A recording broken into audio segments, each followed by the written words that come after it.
ನಮಸ್ಕಾರ. ನಮ್ಮ ಧನುರ್ಮಾಸ ಸತ್ಸಂಗದ 10ನೇ ದಿನದ ಸತ್ಸಂಗಕ್ಕೆ ಸ್ವಾಗತ.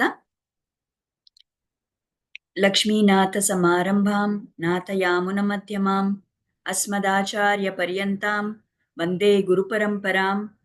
ಯೋ ನಿತ್ಯಮಚ್ಯುತ ಪದಾಂಬುಜ ಯುಗ್ಮ ರುಗ್ಮ ವ್ಯಾಮೋಹತಸ್ತದಿತರಾಣಿ ತೃಣಾಯ ಮೇನೆ. ಅಸ್ಮದ್ಗುರೋರ್ಭಗವತೋಸ್ಯ ದಯೈಕ ಸಿಂಧೋಃ ರಾಮಾನುಜಸ್ಯ ಚರಣೌ ಶರಣಂ ಪ್ರಪದ್ಯೆ. आपदामपहर्तारं दातारं सर्वसम्पदां लोकाभिरामं श्रीरामं भूयो भूयो नमाम्यहम्. यत्र यत्र रघुनाथकीर्तनं तत्र तत्र कृतमस्तकाञ्जलिं बाष्पवारी परिपूर्णलोचनं मारुतिं नमत राक्षसान्तकम्. पूजन्तं राम रामेति मधुरं मधुराक्षरम् आरुह्य कविताशाखां वन्दे वाल्मीकिकोकिलम्. वेदवेद्ये परे पुंसि जाते दशरथात्मजे वेदप्राचेत सादासीत् साक्षाತ್ ರಾಮಾಯಣಾತ್ಮನ. ಕಳೆದ ಸತ್ಸಂಗದಲ್ಲಿ ನಾವು ಹೇಗೆ ರಾಮ ಆ ಧನುಷ್ಯವನ್ನ ಮುರಿದ, ಅದಾದ್ಮೇಲೆ ಹೇಗೆ ಸೀತೆಯನ್ನು ಅವನಿಗೆ ಕೊಟ್ಟು ಮದುವೆ ಮಾಡೋ ಅಂತ ನಿರ್ಧಾರ ಮಾಡಿದ್ರು, ಜನಕ ರಾಜ ಅದನ್ನ ಘೋಷಿಸಿದ್ರು. ಆಮೇಲೆ ದಶರಥ ರಾಜನಿಗೆ ಈ ಒಂದು ವರದಿಯನ್ನ ಅವರು ಮಂತ್ರಿಗಳ ಮೂಲಕ ಕಳಿಸಿದ್ರು. ಅದ್ ಕೇಳಿದ ಕೂಡ್ಲೆ ಅಲ್ಲಿ ದಶರಥ ರಾಜನು ಕೂಡ ವಸಿಷ್ಠರನ್ನೆಲ್ಲ ವಿಮರ್ಶನೆ ಮಾಡಿ ಅವರೆಲ್ಲ ಒಪ್ಕೊಂಡು ಅವರೆಲ್ಲರೂ ಮಿಥಿಲೆಗೆ ಬರ್ತಾರೆ.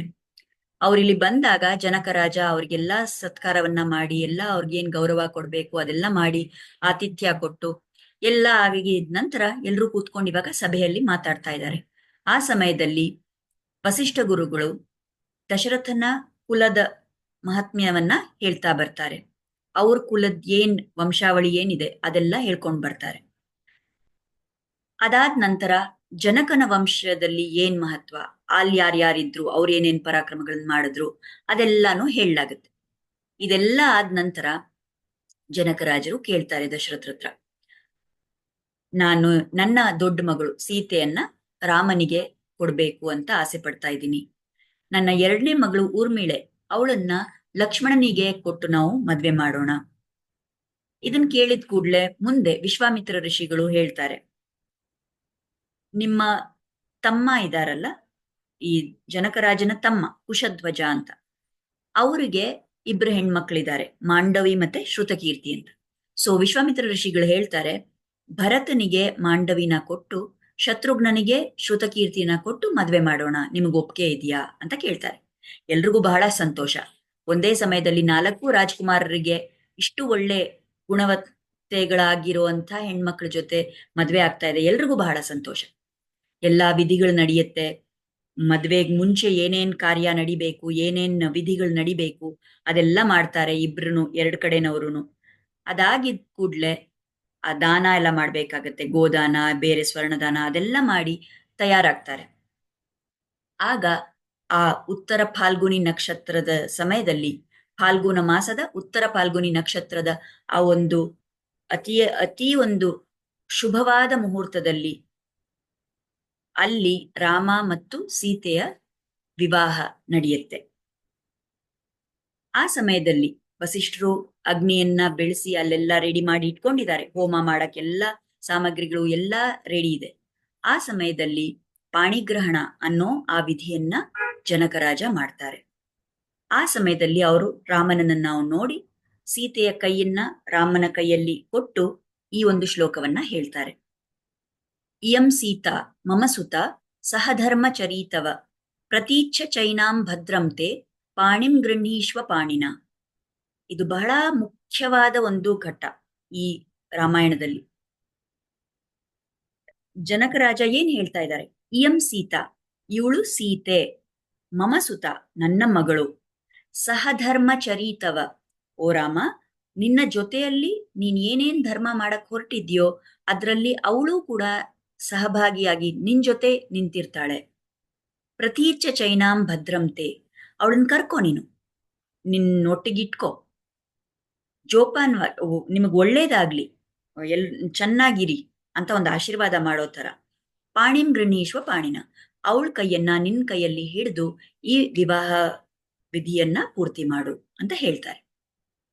ಇಲ್ಲಿ ನಮ್ಮ ಆಚಾರ್ಯರು ಈ ಒಂದು ಶ್ಲೋಕಕ್ಕೆ ಎಷ್ಟೊಂದು ವ್ಯಾಖ್ಯಾನ ಕೊಟ್ಟಿದ್ದಾರೆ ಅಂದ್ರೆ ಅದ್ರಲ್ಲಿ ತುಂಬಾ ವಿಷಯಗಳು ನಮ್ಗೆ ತಿಳ್ಕೊಳಕ್ ಸಿಗುತ್ತೆ.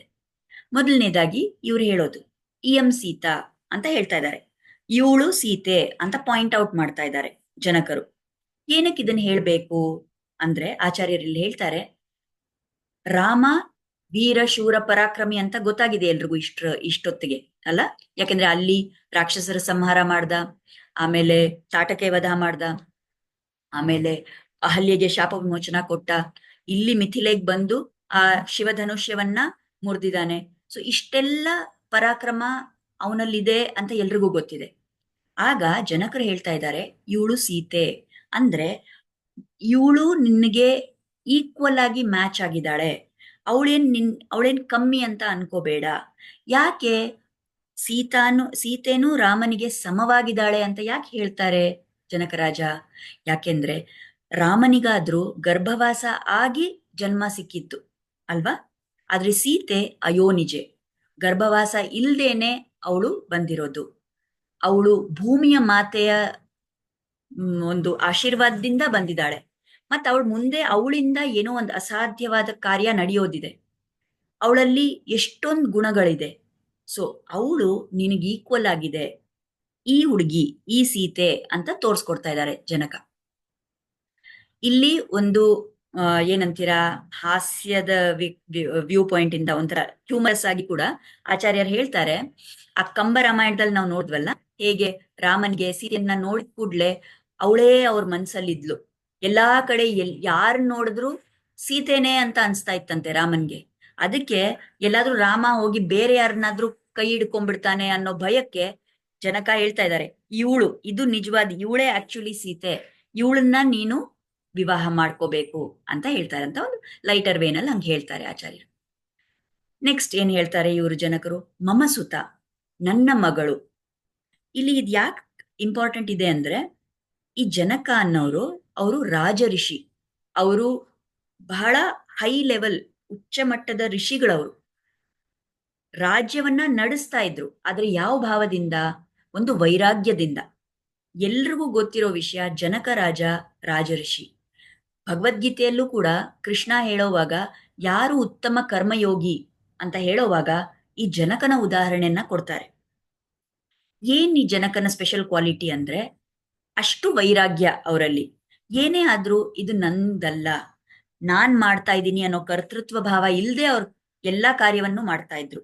ಅವ್ರು ಏನೇನ್ ರಾಜ್ಯ ಆಳ್ಬೇಕೋ ಅದನ್ನ ಉತ್ತಮವಾಗಿ ಮಾಡ್ತಾ ಇದ್ರು.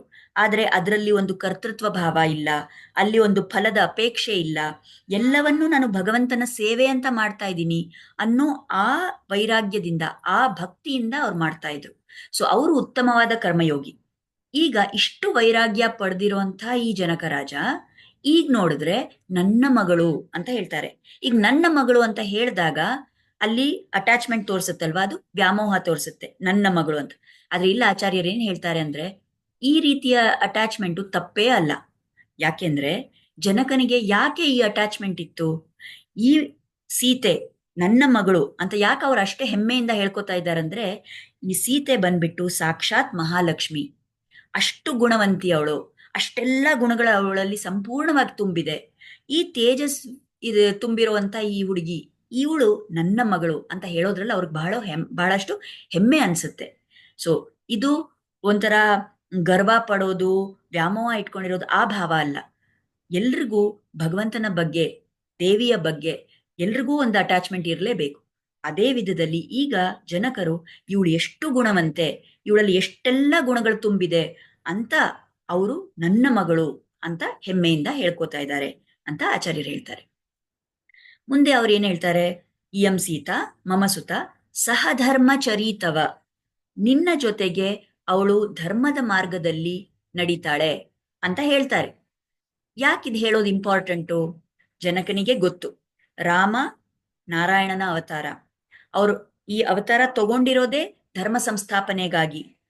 ಶಿಷ್ಟ ರಕ್ಷಣೆ, ದುಷ್ಟರ ಸಂಹಾರ ಮತ್ತು ಧರ್ಮ ಸಂಸ್ಥಾಪನೆ, ಇದೇ ಈ ಅವತಾರದ ಉದ್ದೇಶ. ಸೊ ರಾಮ ಇನ್ಮೇಲೆ ಏನೇನೆಲ್ಲ ಧರ್ಮದ ದಾರಿಯಲ್ಲಿ ಹೋಗ್ತಾ ಅವನು ಏನೇನ್ ಕೃತ್ಯಗಳನ್ನ ಮಾಡೋನಿದಾನೋ ಎಲ್ಲಾದ್ರಲ್ಲೂ ಇವಳು ನಿನ್ ಜೊತೆಯಲ್ಲಿ ಇರ್ತಾಳೆ. ಆಚಾರ್ಯರು ಹೇಳ್ತಾರೆ ಬರೀ ಇಷ್ಟೇ ಅಲ್ಲ, ಇದು ಯಾವ ಹೆಂಡತಿಯಾದ್ರೂ ಮಾಡ್ಲೇಬೇಕು. ಎಲ್ಲಿ ಒಂದು ಪತ್ನಿ ಇದ್ರೆ ಪತಿಯ ಧರ್ಮದಲ್ಲಿ ಸಹಭಾಗಿಯಾಗಿರೋದು ಅವಳ ಕರ್ತವ್ಯ, ಅದ್ ಎಲ್ರೂ ಮಾಡ್ಬೇಕು. ಆದ್ರೆ ಸೀತೆಯ ಒಂದು ವೈಶಿಷ್ಟ್ಯ ಏನಂದ್ರೆ, ಎಲ್ಲೋ ಒಂದ್ ಕಡೆ ಬೈ ಚಾನ್ಸ್ ರಾಮ ಏನಾದ್ರೂ ಧರ್ಮದ ದಾರಿಯಿಂದ ಸ್ವಲ್ಪ ಆಫ್ ಟ್ರ್ಯಾಕ್ ಹೋದ್ರೆ, ಸ್ವಲ್ಪ ತಪ್ಪಿದ್ರು ಕೂಡ ಅವಳು ನಿನ್ನನ್ ಸರಿಪಡಿಸಿ ನಿನ್ನ ವಾಪಸ್ ಧರ್ಮದ ಮಾರ್ಗಕ್ಕೆ ಕರ್ಕೊಂಡ್ ಬರ್ತಾಳೆ ಅಂತ ಹೇಳ್ತಾರೆ. ಇದ್ ನಾವು ಮುಂದೆ ಹೋಗ್ತಾ ಹೋಗ್ತಾ ಇದು ಜನಕ ಹೇಳಿದ್ದು ಎಷ್ಟು ಸತ್ಯ ಆಗುತ್ತೆ ಅನ್ನೋದು ನಾವು ನೋಡ್ತೀವಿ ಮುಂದೆ ಹೋಗ್ತಾ. ಆದ್ರೆ ಇಲ್ಲಿ ಅವ್ರು ಹೇಳ್ತಾ ಇರೋದು, ಅವಳು ನಿನ್ನ ಜೊತೆಯಲ್ಲಿ ಇದ್ದು ನೀನ್ ಮಾಡೋ ಎಲ್ಲಾ ಧಾರ್ಮಿಕ ಕಾರ್ಯದಲ್ಲಿ ನಿನಗೆ ಸಹಭಾಗಿಯಾಗಿ ಇರ್ತಾಳೆ ಅಂತ ಹೇಳ್ತಾರೆ.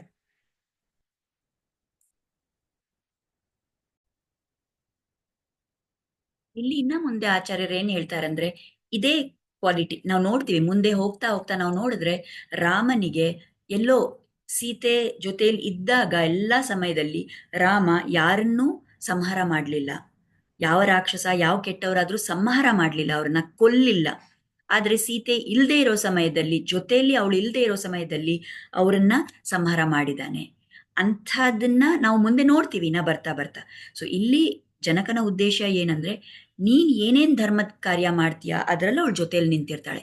ನೀ ಎಲ್ಲೋ ಅಕಸ್ಮಾತ್ ತಪ್ಪು ಹೋದ್ರೂ ಕೂಡ ಸ್ವಲ್ಪ ದಾರಿಯಿಂದ, ಧರ್ಮದ ದಾರಿಯಿಂದ ಅವಳು ನಿನ್ನನ್ನು ಸರಿಪಡಿಸಿ ವಾಪಸ್ ಕರ್ಕೊಂಡ್ ಬರ್ತಾಳೆ ಅಂತ ಹೇಳ್ತಾ ಇದ್ದಾರೆ. ಆಮೇಲೆ ಪ್ರತೀಚ್ಯ ಚೈನಾಂ ಅಂತ ಹೇಳ್ತಾರೆ. ಪ್ರತೀಚ್ಯ ಚೈನಾಂ ಅಂದ್ರೆ ಅವಳನ್ನ ಕರ್ಕೋ ಅಂತ, ಟೇಕ್ ಹರ್ ಅಂತ ಹೇಳ್ತಾ ಇದ್ದಾರೆ. ನಾನ್ ಅವಳನ್ನ ನಿನಗ್ ಕೊಡ್ತಾ ಇದ್ದೀನಿ ಅಂತ ಹೇಳ್ತಾ ಇಲ್ಲ ಜನಕ. ಯಾಕೆ? ಯಾಕೆಂದ್ರೆ ಅವರು ಜ್ಞಾನಿಗಳು. ಜನಕನಿಗೆ ಗೊತ್ತು, ಈ ರಾಮ ಇವಾಗ ಇಲ್ಲಿ ರಾಮ ಈ ಹುಡುಗನ ರೂಪದಲ್ಲಿ ಬಂದಿರೋದು ಸಾಕ್ಷಾತ್ ನಾರಾಯಣ. ಮತ್ತೆ ಈ ಸೀತೆ ನನ್ನ ಮಗಳಾಗಿ ಬಂದಿರೋದು ಇವಳು ಸಾಕ್ಷಾತ್ ಮಹಾಲಕ್ಷ್ಮಿ.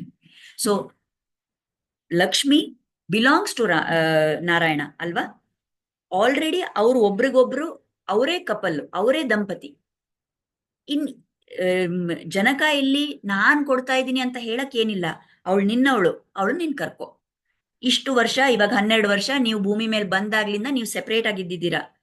ಸೊ ಈಗ ಟೈಮ್ ಬಂದಿದೆ, ಅವಳು ನಿನ್ ಮುಂದೆ ಇದ್ದಾಳೆ, ಅವಳನ್ನ ನೀನ್ ಕರ್ಕೋ ಅಂತ ಹೇಳ್ತಾ ಇದ್ದಾರೆ. ಭದ್ರಂತೆ ಅಂತಾರೆ, ಅಂದ್ರೆ ನಿಮಗ್ ಒಳ್ಳೇದಾಗ್ಲಿ, ನಿಮಗ್ ಮಂಗಳವಾಗ್ಲಿ ಅಂತ ಹೇಳ್ತಾರೆ. ಯಾಕೆ? ಯಾಕೆಂದ್ರೆ ಅವ್ರಿಗೆ ತಕ್ಷಣ ಈ ಈ ಇಬ್ರನ್ನು ಒಟ್ಟಿಗೆ ನೋಡಿದಾಗ ಅವ್ರಿಗೆ ಎಷ್ಟು ಆ ತೇಜಸ್ ನೋಡಿ ಅವ್ರಿಗೆ ಎಷ್ಟು ಸಂತೋಷ ಆಗುತ್ತೆ ಅಂದ್ರೆ, ಎಲ್ಲೋ ಒಂದ್ ಕಡೆ ಭಯ ಬಂದ್ಬಿಡುತ್ತೆ. ಅಯ್ಯೋ ಯಾರ್ದಾದ್ರೂ ಕಣ್ ದೃಷ್ಟಿ ಆಗ್ಬಿಡುತ್ತೋ ಈ ಮಕ್ಳಿಗೆ, ಎಷ್ಟು ಸುಂದರವಾಗಿರೋ ಈ ಪೇರ್ ಇದೆ, ಈ ದಂಪತಿ ರೂಪದಲ್ಲಿ ಇವ್ರಿದಾರೆ ಇವಾಗ ರಾಮ ಮತ್ತು ಸೀತೆ, ಎಲ್ಲಾದ್ರೂ ಇವ್ರಿಗೆ ಯಾರಾದ್ರೂ ಕೆಟ್ಟ ಕಣ್ ಬಿದ್ಬಿಡುತ್ತೇನೋ ಅಂತ ಭಯ ಅನ್ಸುತ್ತೆ. ಇದು ಕೂಡ ಒಂದು ಭಕ್ತನ ಭಾವ. ಈಗ ನಿಜವಾಗ್ಲೂ ನಾವು ನೋಡಿದ್ರೆ ಭಗವಂತನಿಗೆ ಮತ್ತೆ ದೇವಿಗೆ ಅವ್ರಿಗೆಲ್ಲ ಯಾವ ಶಕ್ತಿ, ನಾವೇನ್ ಅವ್ರಿಗೆ ದೃಷ್ಟಿ ಆಗುತ್ತೆ ಅಂತ ಭಯ ಪಡ್ಬೇಕಾಗಿಲ್ವಲ್ಲ. ಯಾಕಂದ್ರೆ ಅವರೇ ಅವ್ರಿಗೆಲ್ಲಾ ಶಕ್ತಿನೂ ಅವರಲ್ಲೇ ಇದೆ. ಅವ್ರಿಗೆ ಯಾವ್ದು ಕೆಟ್ಟದಾಗೋದಿದೆ?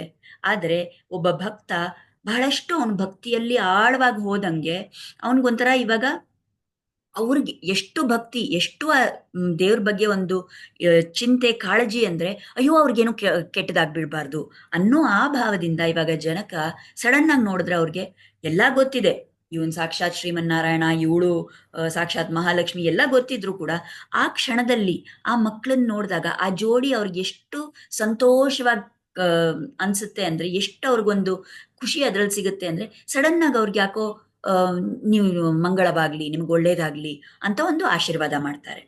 ಪಾಣಿನ್ ಗೃಹೀಶ್ವ ಪಾಣಿನ, ಅವಳ ಕೈಯನ್ನ ನಿನ್ ಕೈಯಲ್ಲಿ ಹಿಡಿ, ತಗೋ ಅಂತ ಹೇಳ್ತಾರೆ. ಸೊ ಈ ಪಾಣಿಗ್ರಹಣ ಅನ್ನೋದು ಇದು ಮದ್ವೆಯಲ್ಲಿ ತುಂಬಾ ಮಹತ್ವದಾದ ಒಂದು ಘಟ್ಟ. ಆಕ್ಚುಲಿ ಈಗಿನ ಕಾಲದಲ್ಲಿ ನಾವು ಬಹಳಷ್ಟು ಸರಿ ನೋಡಿದ್ರೆ ಎಲ್ರೂನು ಆ ಮಾಂಗಲ್ಯ ಕಟ್ಟಿದಾಗ ಅದು ಇಂಪಾರ್ಟೆಂಟ್ ಅಂತ ಅನ್ಕೊಂಡಿದೀವಿ. ಆದ್ರೆ ಅದಕ್ಕಿಂತ ಈ ಪಾಣಿ ಗ್ರಹಣ ಅನ್ನೋದೇ ಬಹಳ ಮುಖ್ಯ. ಮತ್ತೆ ಎಲ್ಲಾ ಮದ್ವೆಗಳಲ್ಲೂ ನಾವು ನೋಡಿದ್ರೆ ಈ ಯಾವ ರೀತಿಯಲ್ಲಿ ಆ ಮದ್ವೆನಲ್ಲಿ ಹೇಳ್ತಾರಂದ್ರೆ, ಆ ಯಾರ್ ಹುಡುಗ ಇದ್ದಾನೆ, ಆ ಗಂಡು ಯಾರಿದ್ದಾನೆ ಮದ್ವೆ ಹುಡುಗ, ಅವನನ್ನ ಸಾಕ್ಷಾತ್ ವಿಷ್ಣು ಸ್ವರೂಪ ಅಂತ ಹೇಳ್ತಾರೆ. ಮತ್ತೆ ಯಾರ ಹುಡುಗಿ ಇದ್ದಾಳೆ ಮದ್ವೆ ಆಗ್ತಾ ಇರೋ ಹುಡುಗಿ, ಅವಳನ್ನ ಲಕ್ಷ್ಮೀ ಸ್ವರೂಪ ಅಂತ ಹೇಳ್ತಾರೆ. ಮತ್ತೆ ಈ ರೀತಿ ಅವ್ರ ದಾಂಪತ್ಯದಿಂದ ಎಲ್ಲ ಮಂಗಳ ಬರ್ಲಿ, ಎಲ್ರಿಗೂ ಅವ್ರಿಗೂ ಒಳ್ಳೇದಾಗ್ಲಿ, ಅವ್ರು ಒಟ್ಟಿಗೆ ಧರ್ಮದ ದಾರಿಯಲ್ಲಿ ನಡ್ಕೊಂಡು ಹೋಗ್ಲಿ, ಅವರಿಂದ ಇತರರಿಗೂ ಸಮಾಜಕ್ಕೂ ಒಳ್ಳೇದಾಗ್ಲಿ ಅಂತ ಹೇಳ್ತಾರೆ. ಯಾಕೆಂದ್ರೆ ನಮ್ಮ ಸನಾತನ ಧರ್ಮದಲ್ಲಿ ಈ ಗೃಹಸ್ಥಾಶ್ರಮಕ್ಕೆ ತುಂಬಾ ಒಂದು ಮಹತ್ವದ ಸ್ಥಾನ ಇದೆ. ನಾವು ನಮಗ್ ಗೊತ್ತಿದೆ ಬ್ರಹ್ಮಚರ್ಯಾಶ್ರಮ, ಗೃಹಸ್ಥಾಶ್ರಮ, ವಾನಪ್ರಸ್ಥಾಶ್ರಮ ಮತ್ತು ಸನ್ಯಾಸಾಶ್ರಮ ಎಲ್ರಿಗೂ ಅವರವ್ರ ರೋಲ್ ಇದೆ, ಕರೆಕ್ಟ್ ಇದೆ. ಆದ್ರೆ ಈ ಗೃಹಸ್ಥಾಶ್ರಮದ ಮುಖ್ಯ ಕರ್ತವ್ಯ ಏನಂದ್ರೆ ಅವರು ಸರಿಯಾದ ರೀತಿಯಲ್ಲಿ, ಧಾರ್ಮಿಕವಾದ ರೀತಿಯಲ್ಲಿ ಅರ್ಥ ಮತ್ತು ಕಾಮ ಅನ್ನೋ ಪುರುಷಾರ್ಥಗಳನ್ನ ಗಳಿಸ್ಕೊಂಡು ಅವರು ಧರ್ಮದ ದಾರಿಯಲ್ಲಿ ನಡೆದು ಮೋಕ್ಷವನ್ನ ಪಡಿಬೇಕು. ಅದ್ರ ಜೊತೆಗೆ ಅವರು ಇದೇನೊಂದು ಧಾರ್ಮಿಕ ವಿಧಿಯಲ್ಲಿ ಸಂಪಾದಿಸಿರೋ ಅರ್ಥ ಏನಿದೆಯಲ್ಲ ಅದನ್ನ ಬೇರೆ ಆಶ್ರಮದಲ್ಲಿ ಇರೋರಿಗೆ ಎಲ್ರಿಗೂ ಸಹಾಯ ಮಾಡಕ್ಕೆ ಅವ್ರು ಅದನ್ನ ಉಪಯೋಗಿಸ್ಕೋಬೇಕು. ಸೊ ಗೃಹಸ್ಥಾಶ್ರಮ ಬಂದು ಅದು ಮೇನ್ ಸಪೋರ್ಟ್. ಬೇರೆ ಎಲ್ಲಾ ಆಶ್ರಮದಲ್ಲಿ ಇರೋ, ಯಾರು ಬ್ರಹ್ಮಚರ್ಯ ಆಶ್ರಮದಲ್ಲಿದ್ದಾರೆ, ಯಾರು ಸನ್ಯಾಸಿಗಳಿದ್ದಾರೆ, ಯಾರು ವಾನಪ್ರಸ್ಥರಾಗಿದ್ದಾರೆ, ಅವ್ರಿಗೆಲ್ರಿಗೂ ಸಪೋರ್ಟ್ ಮಾಡ್ಬೇಕಾಗಿರೋದು ಗೃಹಸ್ಥಾಶ್ರಮದಲ್ಲಿರೋರು. ಸೊ ಇದೇ ಒಂದು ಮದುವೆಯ ಮುಖ್ಯ ಉದ್ದೇಶ.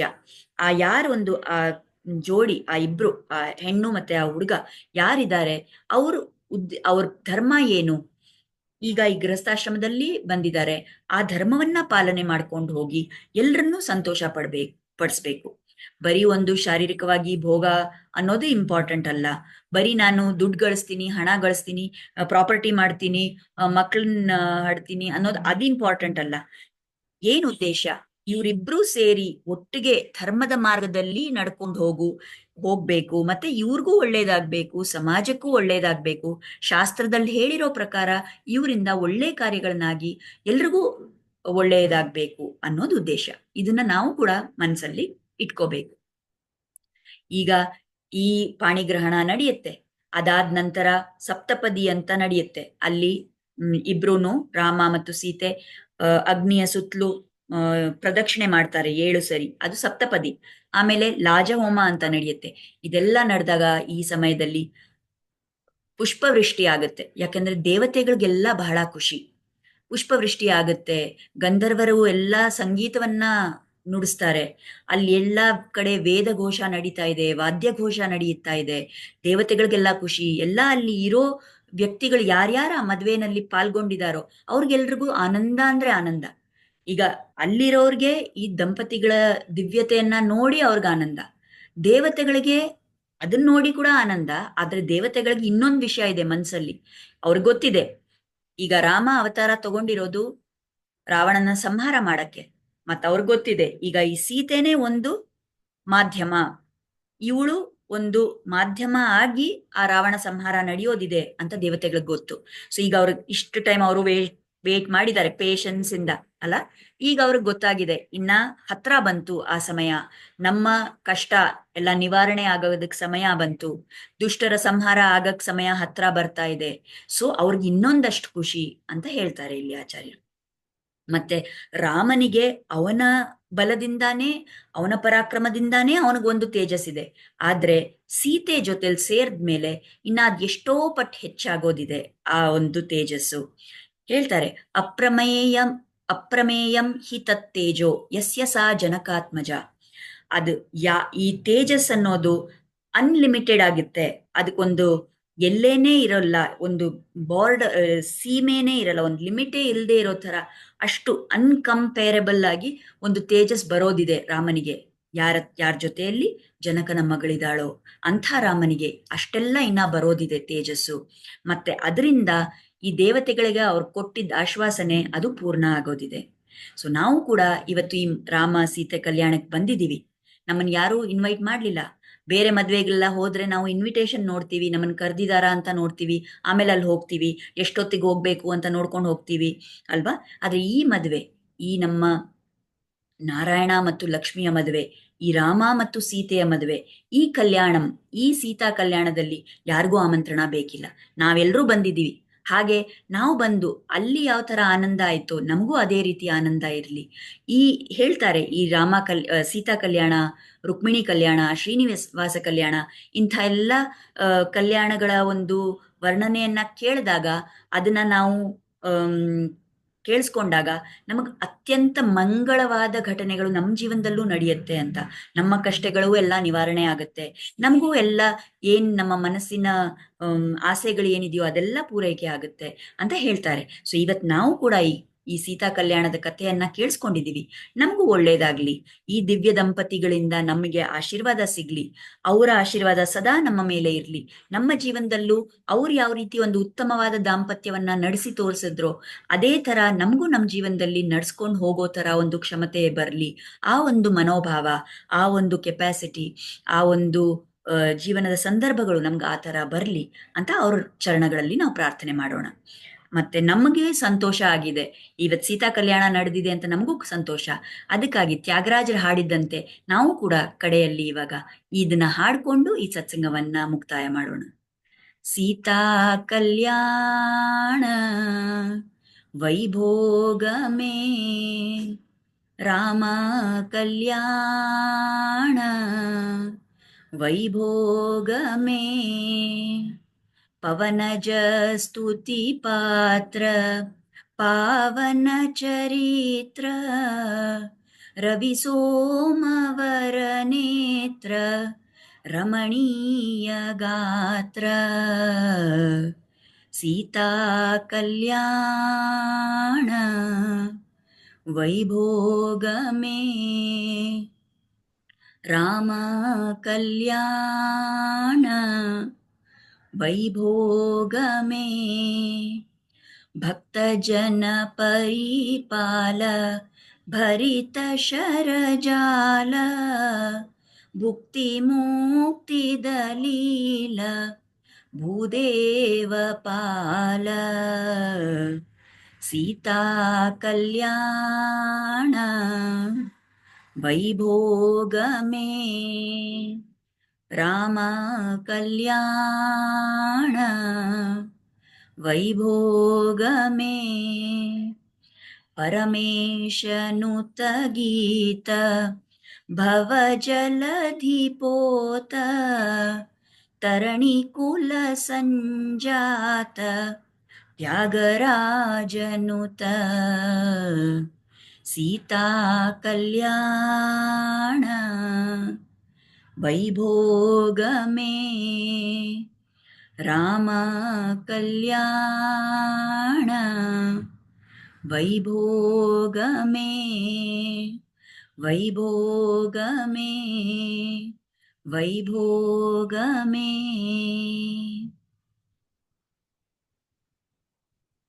ರಾಮಸೀತೆಯರ ಆಶೀರ್ವಾದ ಸದಾ ನಮ್ಮ ಮೇಲೆ ಇರ್ಲಿ.